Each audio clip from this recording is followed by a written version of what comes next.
Et pourquoi pas aussi prendre le large pour une virée romantique en mer. La saison n'est peut-être pas propice, mais la météo clémente sur la région nous permet parfois de nous évader. Nous nous sommes intéressés ce soir à la vie des plaisanciers en hiver. Nous avons contacté le président de l'association Les Pontons de Monaco. Bonsoir Franck Lobonneau. Bonsoir Émile Rousseau. Est-ce que vous pouvez tout d'abord nous présenter votre association ? Écoutez, l'association des pontons a été créée il y a déjà, je crois, 5 ou 6 ans. Ça a été à l'initiative de quelques plaisanciers qui étaient sur le ponton ici derrière moi. Ça s'est fait un peu entre amis. Il y a beaucoup de personnes qui ont rejoint cette association, qui était toute petite au début et qui, avec les années, a pris un petit peu de poids grâce au nombre d'adhérents. L'année dernière, on a vécu une période compliquée. On avait malheureusement avec le Covid peu d'opportunités de sortie, même si l'été il y a eu une parenthèse. Mais au début du printemps ça a été très compliqué. Cette année j'espère qu'on pourra vivre quelque chose d'un peu plus normal. Et on espère donc que vous allez pouvoir proposer des activités. La fête des pontons est par exemple un des rendez-vous que vous proposez aux plaisanciers monégasques. C'est un moment très convivial, hein. Alors écoutez, je vous le confirme, et c'est vrai que cette année on a été extrêmement triste de ne pas pouvoir organiser la fête des pontons, puisque c'est devenu un rendez-vous habituel chaque année au mois de juin, dès qu'on peut, dès que la saison se lance, on fait cette fête. Et l'an dernier, Covid oblige, malheureusement, on n'a pas pu la faire. Donc cette année, on va voir. On attend un petit peu de voir comment la situation évolue à Monaco et dans le reste du bassin méditerranéen. Mais vraiment, on croise les doigts. Voilà.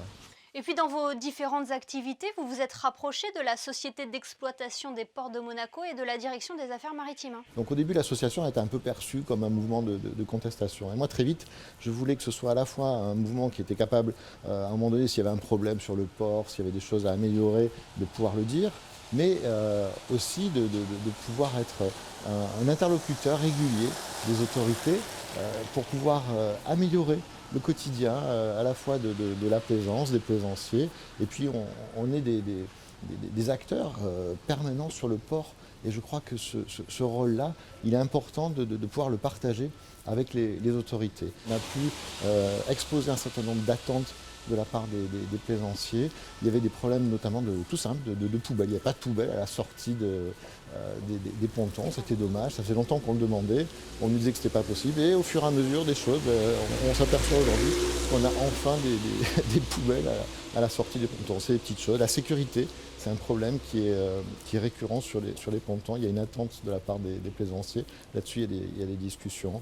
Il y a des bornes électriques qui ont été installées sur le ponton de Fontvieille. Ces bornes, elles ont été choisies en bonne intelligence avec les plaisanciers grâce à l'association. Voilà. Donc aujourd'hui, il y a un vrai dialogue, j'en suis ravi. Quelle est la vie des plaisanciers justement pendant cette saison ? On profite pour effectuer des réparations pour que le bateau soit prêt à l'arrivée du printemps ou de l'été ? Alors écoutez, j'ai posé la question à mes amis du bureau tout à l'heure et je leur dis, mais qu'est-ce que je leur dis, qu'est-ce que je leur raconte de ce qui se passe en hiver? Est-ce que je dois raconter que ce que je fais moi sur mon bateau ou vous? Alors dites-moi un petit peu ce qu'il en est. Et ils m'ont tous répondu un peu la même chose, on range le bordel qu'on a fait l'été. Et donc non, c'est vrai que plaisanterie à part, il y a cet aspect-là qui est important. On fait des petits travaux, on refait les vernis tranquillement. Et puis on sort aussi parce qu'il y a des gens qui aiment sortir en hiver quand il y a des belles journées. Et on a de très belles journées en Méditerranée l'hiver. On en a eu quelques-unes les jours précédents. Pas ce soir malheureusement, mais bon, ça tourne, on reste en hiver. Mais il y a des belles journées où on peut sortir et c'est absolument magnifique de profiter l'hiver d'une sortie en bateau aussi. Et justement, est-ce que finalement sortir en mer n'est pas aussi l'opportunité de s'évader en cette période ? Il n'y a pas mieux en termes d'évasion ? Écoutez, dans une période où on vit beaucoup de privations, beaucoup d'interdictions et de restrictions, c'est vrai que le bateau est un espace de liberté.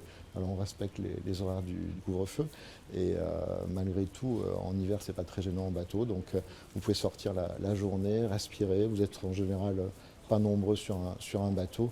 Donc c'est vrai que on a la chance d'avoir cet espace de liberté.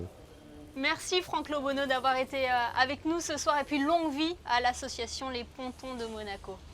Merci beaucoup Monaco Info, merci Émilie.